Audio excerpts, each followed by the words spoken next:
मुझसे आपके 10th का सबसे इम्पोर्टेंट चीज आइडेंटिटीज. तो today I tell you that how do we get these.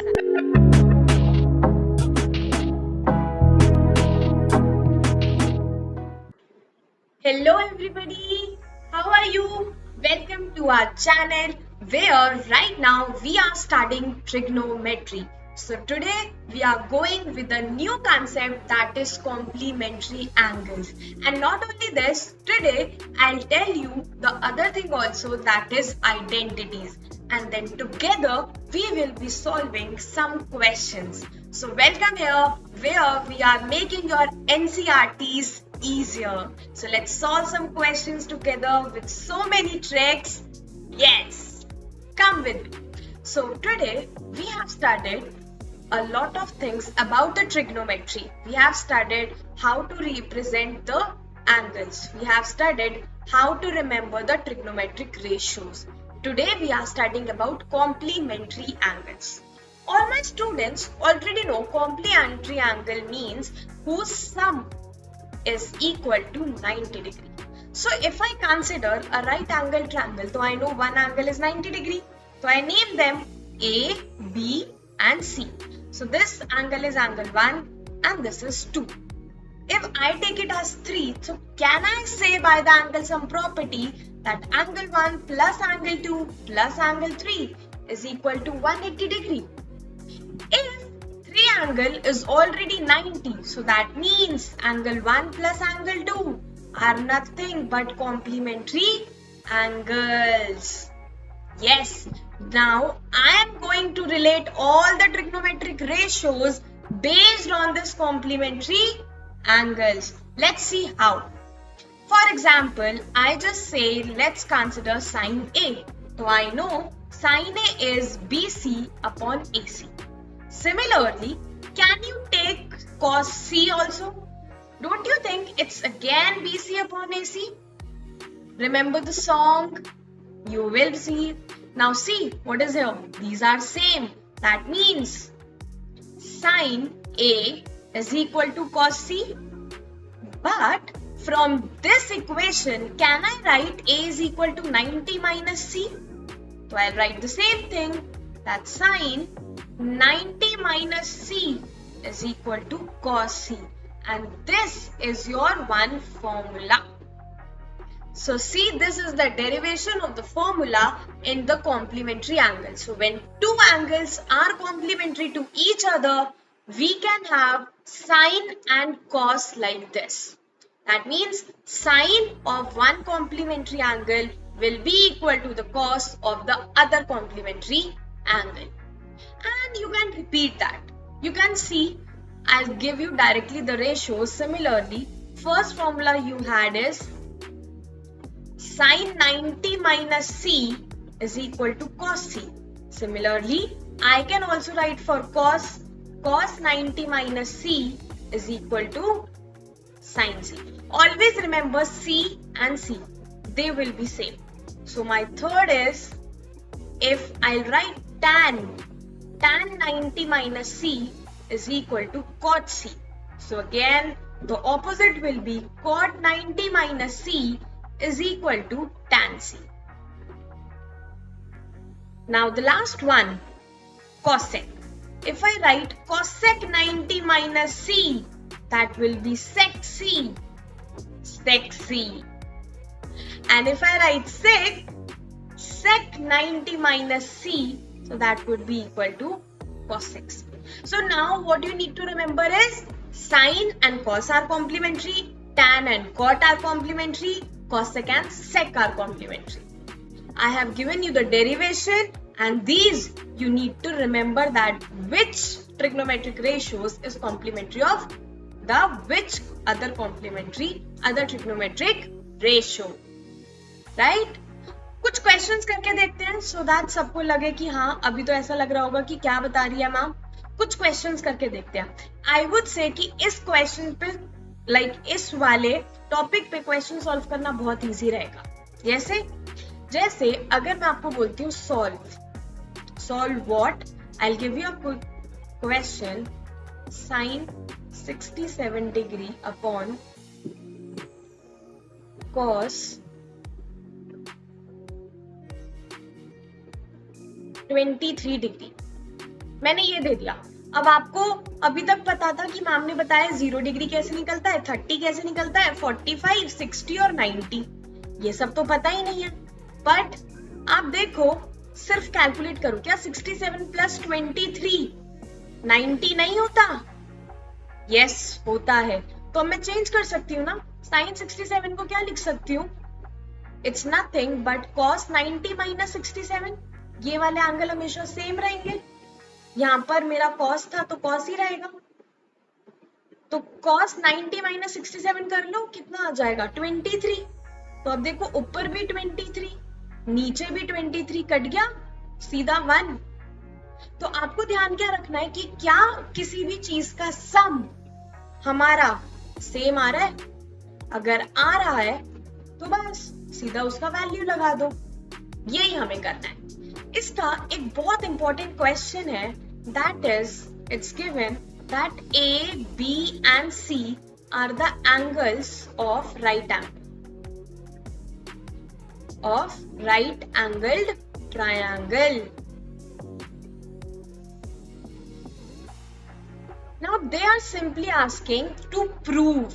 What proof they are giving? That you have to prove sin A plus B by 2 is equal to cos C by 2. It's a very important question because यहाँ पर by 2 है, बच्चे confuse हो जाते हैं।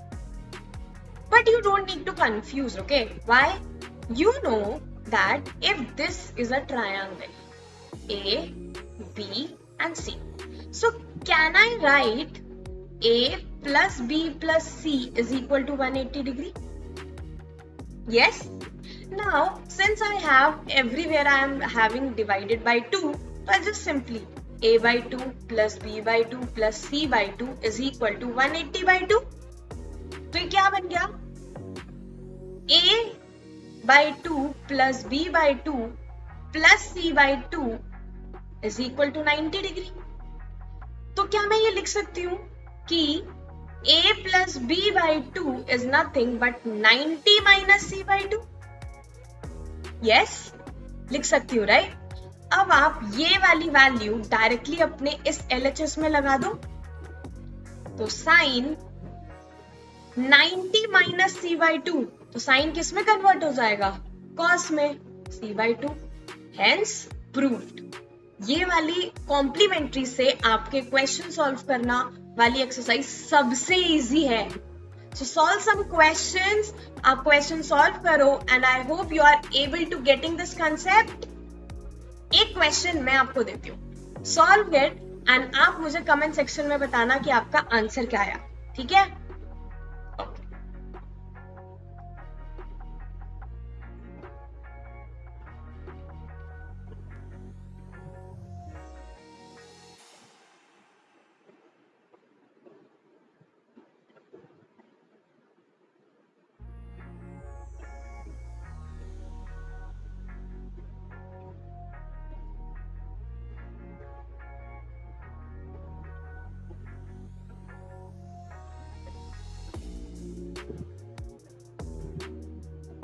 आपको ये value बतानी है कि इसका वैल्यू का आंसर क्या आएगा, आपको बस ये बताना है and your answer is solved and I hope every student will be able to do this.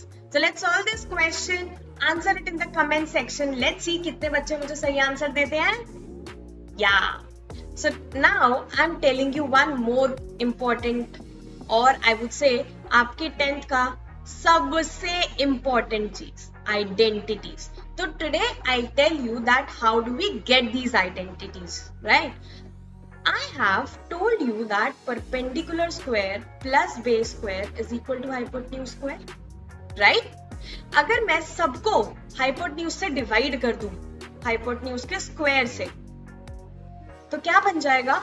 perpendicular upon hypotenuse क्या होता है? sin square. तो sin square plus cos square is equal to 1. ये मेरा एक आइडेंटिटी हो गया। अब हाइपोटेन्यूज से कर दिया तो बाकियों ने कोई गलती करी है? सबसे कर लेते हैं। अब परपेंडिकुलर से कर लेते हैं। अगर मैं सबको परपेंडिकुलर से डिवाइड कर दूं तो क्या बन गया? 1 plus cot square is equal to cosec square. तो ये मेरा दूसरा आइडेंटिटी हो गया। थर्ड आइडेंटिटी क्या होगा? लास्ट मेरा सिर्फ बेस स्क्वायर बच जाता है, तो हम बेस स्क्वायर से भी डिवाइड कर लेते हैं। It's base square upon base square upon base square. तो क्या बन गया मेरा? tan square plus 1 is equal to sec square. So these three are very very important identities. इसका मैं ये नहीं बोलूंगी कि ये क्वेश्चन इंपॉर्टेंट है या ये क्वेश्चन इंपॉर्टेंट है, इसके सारे क्वेश्चंस इंपॉर्टेंट है। आपको सारे क्वेश्चन करने पड़ेंगे। एक क्वेश्चन मैं आपको करके दिखाती हूँ, जैसे कि आपको कुछ नहीं पता, आपको क्या करना है, सिंपली जो गिवन है बस करते जाओ। जैसे आपका एक क्वेश्चन है 1 plus sine theta upon 1 minus sine theta proof करना है आपको। This is equal to sec theta plus tan theta. अब आप एक साइड लेके चलो। Let's suppose I am just taking LHS। अब मुझे नहीं पता कि रूट कैसे हटेगा, ये कैसे कन्वर्ट होगा, but what I know is जो हमने 9th क्लास में अपने और मैथ्स में पढ़ रखा है, रैशनलाइजेशन। जब कुछ ना समझ आए तो रैशनलाइजेशन, तो हम रैशनलाइजेशन कर देते हैं।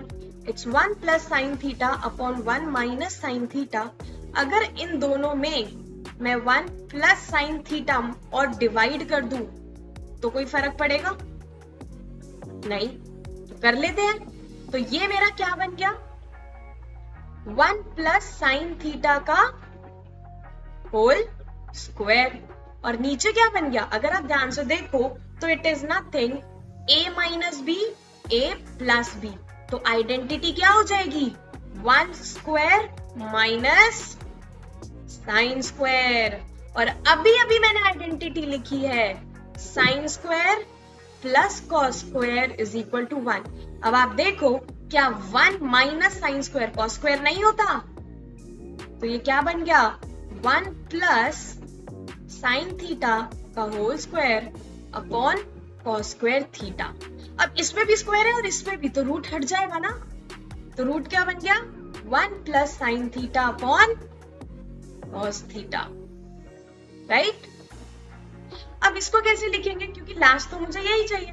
तो क्या मैं इसको ऐसे लिख सकती हूँ 1 upon cos theta plus sine theta upon cos theta? Can I? Yes. अब 1 अपॉन कॉस क्या होता है?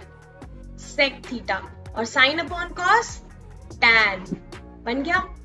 सो देर इज नो रूल कि आप यही फॉलो करो। देर इज समथिंग कि हाँ मुझे जो आता है, मुझे अगर लगता है कि इसमें से कॉमन निकल रहा है तो हम कॉमन पहले फाइंड आउट करते हैं। अगर मुझे लगता है कि a plus B whole square का आइडेंटिटी लग रहा है तो हम वो पहले लगाएंगे। अगर मुझे यहाँ पर साइन और कॉस में दे रखा है और यहाँ पर हमारा टैन कॉट कॉसेक है, तो हम उसको साइन और कॉस में कन्वर्ट कर लेंगे। So like apply anything you want, पर रुकना मत कि इससे क्या होगा, क्योंकि आप करते रहोगे ना तो आपको नेक्स्ट स्टेप पता चलता रहेगा। And this way you will be able to solve this all the questions. These type of questions will require practice. So I want all my students to practice well and do achieve good marks in trigonometry. So if any question you are having any doubt, mention that in comment section. चाहे मुझे अलग से video ही क्यों ना बनाना पड़े, मैं आपको solve करवाऊंगी। और if you want to learn all the questions, all the chapters, so go and book a free trial class with us, जिससे आपको और पता चले कि हम अच्छा सीख भी सकते हैं या नहीं सीख सकते, and then you can continue, right? Or else if you want the notes, so follow our Instagram channel, you will get the notes also. So thank you so much. Be there with us in our next videos. Thank you so much. Enjoy.